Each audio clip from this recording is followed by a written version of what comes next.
Hi friends, welcome to my channel. இது Sunday evening.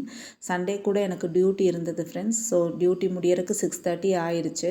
So duty முடிச்சுட்டு கிளம்பும்போது ஒரு வீடியோ எடுக்கலாம் அப்படின்னு சொல்லிட்டு எடுத்துகிட்டு இருந்தேன். டெய்லி ஒரே மாதிரி வீடியோ போட்டாலும் உங்களுக்கு போர் அடிச்சிடும்ன்ட்டு. ரெண்டாவது லாஸ்ட் வீக் நான் எதுவுமே பெருசாக செய்யலை. அதனால் டியூட்டிலையும் பிஸி இருந்தனால எதுவுமே வீடியோ எடுக்க முடியல ஃப்ரெண்ட்ஸ். அதுக்கப்புறம் பார்த்துட்டு பஸ் ஸ்டாப் மெதுவாக நடந்து வந்துட்டேன். பசியாக இருந்தது. சரி ஒரு கடலை வாங்கலாம் அப்படின்னு சொல்லிட்டு கடலை வாங்கிட்டு பஸ்ஸில் ஏறிட்டேன் ஃப்ரெண்ட்ஸ்.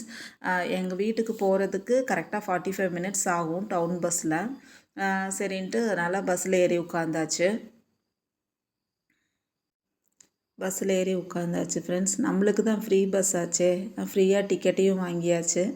அந்த 10 ரூபாய்க்கு கடலை வாங்கி சாப்பிட்ட திருப்தியோட வீட்டுக்கு கிளம்பியாச்சு ஃப்ரெண்ட்ஸ்.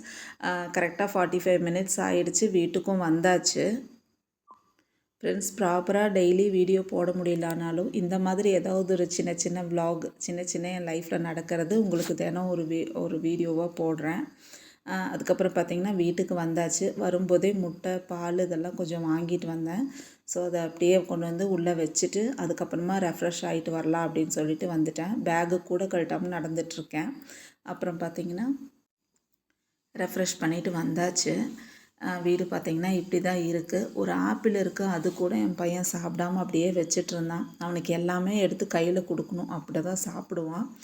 அதுக்கப்புறம் பார்த்திங்கன்னா காலையில் வச்ச குழம்பு மீதி இருந்தது. ஸோ அதுவே சூடு பண்ணி சாப்பிட்லாம் அப்படின்னு சொல்லிட்டு சூடு பண்ணிவிட்டு அதுக்கப்புறம் அதுதான் சாப்பிட்டோம். சாப்பிட்டு முடிச்சுட்டு இன்றைக்கி நேரமாக தூங்க போகலாம் அப்படின்னு சொல்லிட்டு பிளான் பண்ணியாச்சு. ஸோ இருக்கிறத சாப்பிட்டுட்டு படுக்கலாம் அப்படின்னு சொல்லிட்டு முடிவெடுத்துட்டு குழம்பு சூடு பண்ணிகிட்டு இருந்தேன்.